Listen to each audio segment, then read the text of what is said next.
welcome to another deep dive. Today, we're tackling this whole hMPV thing. You know, it's been making headlines, especially what's going on in China. Hospitals packed people, drawing comparisons to, the beginning of COVID. Naturally, folks are freaking out a little bit. Is this the start of another pandemic? I mean, that's the big question, right? Mm-hmm. You guys sent in some great material for this deep dive. So we've got a recent article from The Independent, a report from the World Health Organization, and an explainer from CBS News. So we got a lot to unpack here. Luckily, we've got our expert here to help us break it all down. Yeah, I mean, it's definitely understandable why people are, drawing those comparisons to COVID. I mean, the images are pretty striking, but, like you said, we got to separate fact from fiction. So maybe the best place to start is just understanding what hMPV actually is. Yeah, for sure. I think a lot of people are hearing this for the first time. And they're like, wait a minute, what is this thing? Right. hMPV stands for human metapneumovirus. And it's a respiratory virus. And it's getting all this attention now. But it was actually discovered back in 2001. Oh, wow. So this isn't new. This has been around for a while. Yeah, it's been around for a while. Well, what does it do? How does it compare to, the flu or COVID? We're talking about respiratory viruses here. Yeah. So hMPV, it typically causes kind of those cold-like symptoms. You think of a cough, runny, nose fever, much like you would with a common cold or even a mild flu case.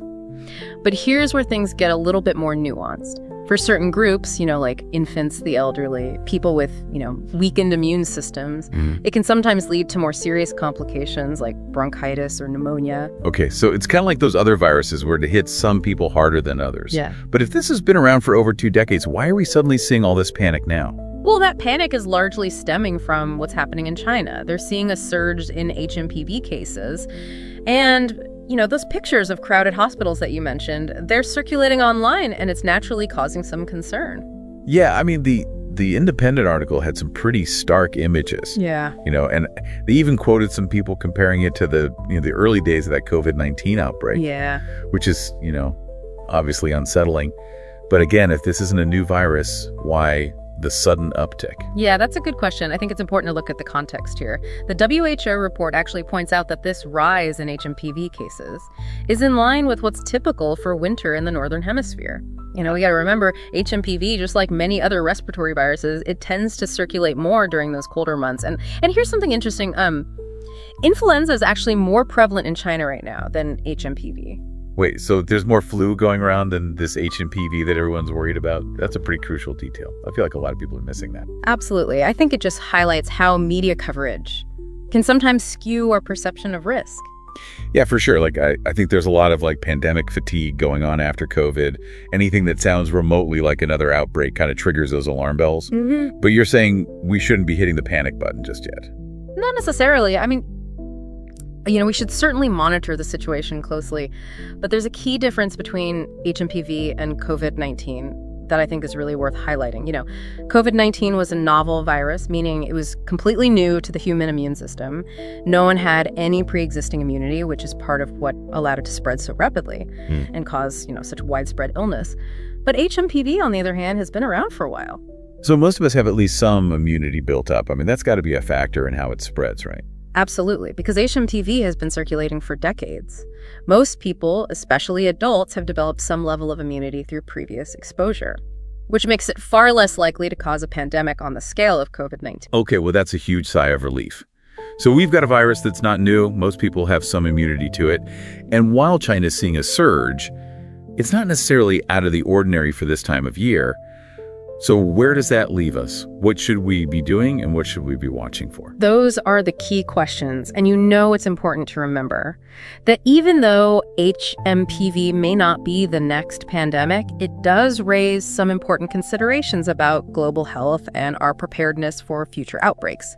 And we'll delve into those aspects a little bit later in the show. All right, sounds good. So, it's worth monitoring what's happening over there. But we got to keep in mind, hMPV, it's not a new threat. It's been circulating globally for years. Which brings us to a really important question. What can we do to protect ourselves? Right, because it's one thing to say don't panic, but it's another to actually know what steps we can take to stay healthy, especially since that CBS News piece pointed out there's no vaccine for hMPV. So does that mean we're just kind of stuck at the mercy of this virus? Not at all. While there's no specific vaccine for hMPV, The good news is a lot of those preventative measures we've all become so familiar with during COVID, they're also effective against hMPV. Okay, so like the good old habits we've been practicing, those actually make a difference. They absolutely do. Simple things like frequent hand washing, especially after being in public places or around people who are sick, can significantly reduce your risk of getting infected.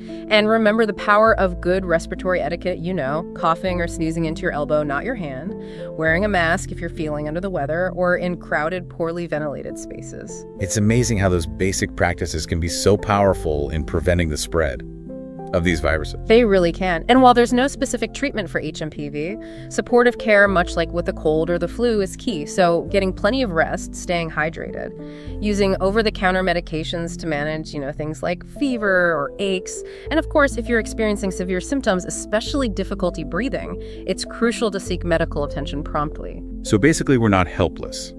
But vigilance and those familiar preventive measures, those are key.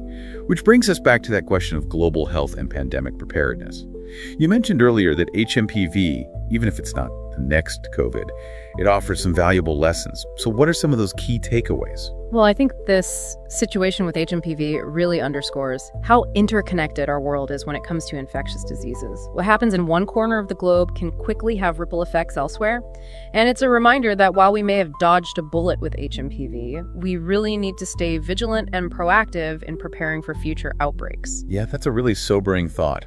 We can't afford to become complacent, even if this particular virus isn't causing a global crisis. Exactly. We need to be applying those lessons we learned from COVID-19, strengthening our healthcare systems, investing in research and surveillance, and fostering international collaboration. It feels like we're in a constant race against these evolving viruses. In a way, we are. But the good news is we're also becoming more knowledgeable and better equipped to respond to these challenges. Okay, so staying informed, staying prepared, learning from past experiences, it's crucial. But I'm also curious about something else. We've been talking about how hMPV is not a new virus, but it's just now getting all this attention. Could this increased awareness actually lead to more testing and potentially reveal that it's been more prevalent than we previously thought? That's a fascinating point. Often when a virus or disease comes into the spotlight, it prompts increased testing and surveillance. And this can sometimes uncover kind of a hidden burden of illness, revealing that the virus has been circulating more widely than we initially realized. So it's possible that hMPV has been causing more respiratory illnesses than we were aware of, and we just weren't attributing those cases to it because it wasn't on our radar. Exactly. It highlights the importance of continuous research and monitoring. In the field of infectious diseases, there's always more to learn and understand. Yeah, and it makes you wonder how many other viruses might be out there, circulating under the radar, just waiting for their moment in the spotlight. That's a thought-provoking question. And it speaks to the complexity and the ever-evolving nature of the microbial world we live in. It definitely gives a whole new meaning to the phrase stay vigilant. Indeed it does. So much to think about with all these viruses, constantly evolving and everything. But going back to hMPV for a sec, one thing I haven't really seen much discussion about is long-term effects. We know some viruses like COVID can have those lingering impacts long after the initial infection. Is there anything we know about long-term complications from hMPV? That's a really good question, and honestly, it's an area where we need a lot more research. Because hMPV is still relatively newly discovered, in the grand scheme of things, the long-term effects are still being studied.